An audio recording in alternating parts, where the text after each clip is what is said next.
Wait, ketemu lagi kita. Gimana, udah nemu style modif yang cocok sama jati diri lu belum? Kalau belum, tenang aja karena kita akan kulik lagi bareng-bareng nih.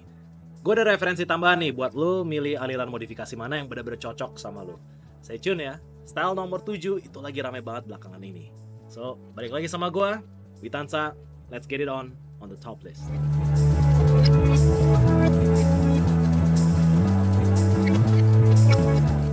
Yang pertama, kita ada style off-road. Gue bicara style ini nggak cuma buat mobil SUV dan pickup ya. Kalau lu mau nyeleneh, mobil sedan sama hatchback juga bisa dibuat nih style kayak gini. Ini contohnya nih. Nah, ada plus minusnya sih dari style modif kayak gini. Plusnya itu dari sisi fungsionalitas, ya mobil lu bisa lu bawa kemanapun yang lu mau. Tapi kalau lu pakai ban all terrain atau malah mat terrain alias MT, kabin lu itu bakal berisik banget kalau lagi dibawa kecepatan tinggi kayak di jalan tol. Selain berisik, mobil style off-road itu juga resiko limbung di kecepatan tinggi karena biasanya ground clearance itu pasti lebih tinggi dari standarnya. Tapi menurut gua ya style ini cocok juga sih untuk jalan di kota-kota Indonesia yang masih bolong-bolong dan masih banyak banjir. Lanjut kita ke style modif kedua dan ketiga, itu referensi dari Jepang. Karena gua mau nunjukin kalau style modif dari Jepang itu nggak cuma sekedar JDM loh. Salah satunya ini ada yang namanya Itasha.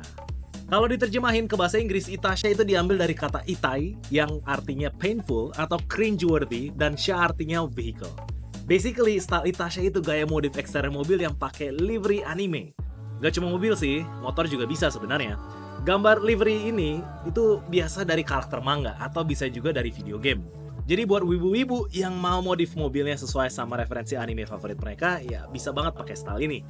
Style ini udah muncul di tahun 80-an di Jepang, tapi baru jadi tren dan mulai menjalar keluar Jepang baru-baru ini nih. Karena anime itu makin kesini, jadi pop culture yang makin relevan buat anak muda.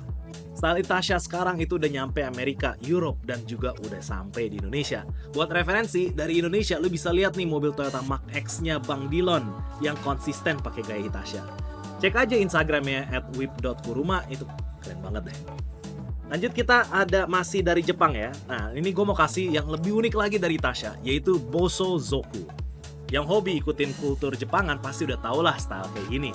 Sejarahnya, Bosozoku itu berawal dari sena motor pasca Perang Dunia Kedua.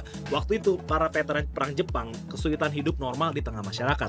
Dan mereka akhirnya mulai garap nih motor dengan style yang ekstrim. Dan pastinya mereka pakai motor itu buat kebut-kebutan dan geber-geberan.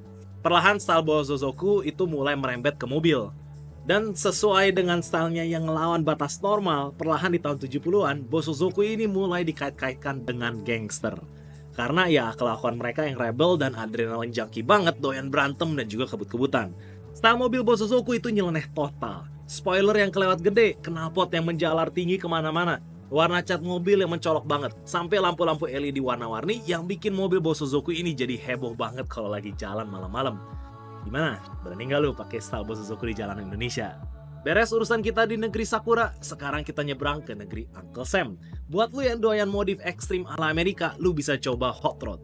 Prinsip modif hot rod itu simple, buat mobil seenteng mungkin, terus pakai mesin sepowerful mungkin. Tapi ya, lo tau sendiri eksekusinya nggak simple sama sekali ya. Subculture hot rod ini umurnya udah hampir 100 tahun dan berawal di tahun 20-an sampai 30-an. Waktu itu alkohol di US itu masih legal. Jadi cara buat selundupin alkohol yang paling benar saat itu, ya pakai mobil yang bisa ngalahin kejaran mobil polisi. Jadilah para penyelundup atau bottle girls ini pakai mobil hot rod buat nyelundupin alkohol. Sampai di era pasca Perang Dunia, mobil-mobil hot rod yang nggak lagi dipakai buat bottle gang jadinya dipakai balap drag di lurusan bandara-bandara kecil bekas Perang Dunia Kedua. Karena maraknya balap liar pakai hot rod, Amerika sampai bikin asosiasi khusus hot rod di tahun 51, yaitu NHRA atau National Hot Rod Association. Sampai sekarang, NHRA itu masih jadi penyelenggara balap drag circuit dengan mobil-mobil yang mesinnya gila-gila banget. Di Indonesia sendiri, culture hot rod itu udah nyampe. Bahkan udah ada event tahunannya di Jogja, namanya Hot Rod Weekend Party. Lu bisa datengin tuh kalau lu butuh referensi hot rod. Lanjut, yang pengen coba style rebel dan minim perawatan, lu bisa coba Rusty look. Style Rusty ini bisa lu dapet dengan dua cara. Pertama, bisa wrap pakai stiker ala karat kayak mobilionya Om Alfayet yang terkenal banget sama klakson teloletnya.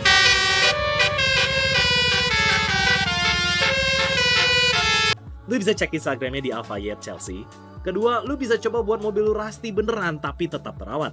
Kayak Corolla DX-nya Bang Alif. Lu bisa cek Instagramnya di Siliip, double E di belakang. Dua orang yang gue sebutin barusan itu ngebuktiin kalau rusty look itu bukan berarti gembel. Rusty look itu masih bisa cakep kalau lu punya taste buat mix and match perintilan yang tepat di dalam mobil rusty lu. Lanjut, kita ada camper van. Buat yang bingung duitnya mau diapain, mending lu ubah mobil MPV, SUV, atau pickup double cabin lu jadi camper van. Lu nggak perlu mobil kayak VW Caravelle atau Kombi buat kesampaian bikin camper van. Sekarang lu modal Grand Max aja cukup buat bikin camper van. Menurut gua, camper van ini salah satu style yang emang nggak murah, tapi paling worth it sih. Karena sekalinya beres, lu bisa pakai mobil itu buat camping dimanapun. Malah lu juga bisa ngebisnis sewain camper van lu. Kalau kabin mobil dan budgetnya cukup, lu bisa bikin jok yang bisa ditarik jadi kasur, rak-rak yang bisa jadi lemari, sekaligus dapur. Kalau nggak cukup, ya tenang aja, lu masih bisa kok bikin camper, pakai side canopy, kursi lipat, dan juga meja lipat sama roof tent mobil. Dan yang terakhir, gua kasih yang lagi rame belakangan ini juga, yaitu retro adventure look. Di sini gua nggak akan bicara retro look buat mobil tua ya. Justru gua mention retro di sini butuh buat mobil-mobil keluaran terbaru atau ya setua-tuanya mobil 90-an lah.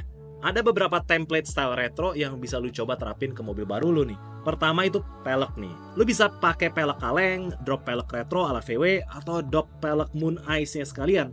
Oh ya, pakai pelek rally juga oke-oke aja biar nambah kesan retro adventure. Yang kedua itu ada roof rack, roof box, atau crossbar.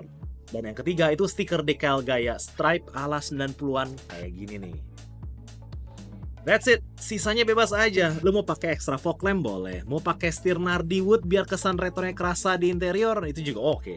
Nah, style ini juga termasuk salah satu style yang fungsional dan masih bisa lu pakai daily karena lu nggak perlu ceper-ceperan dan nggak perlu upgrade performance mesin buat menuhin style ini. Nah, itu dia top list 7 aliran modifikasi mobil versi gua part kedua. Nah, gimana? Oke nggak? Kalau mau diskusi referensi tempat-tempat yang jual part modif atau bengkel-bengkel yang biasa garap style modifan yang gue sebutin, boleh banget nih kasih tahu di kolom komentar ya. Jangan lupa untuk like, subscribe, and let me know list mobil apa lagi nih yang kalian mau. Gue Witansa, sampai jumpa di top list video selanjutnya.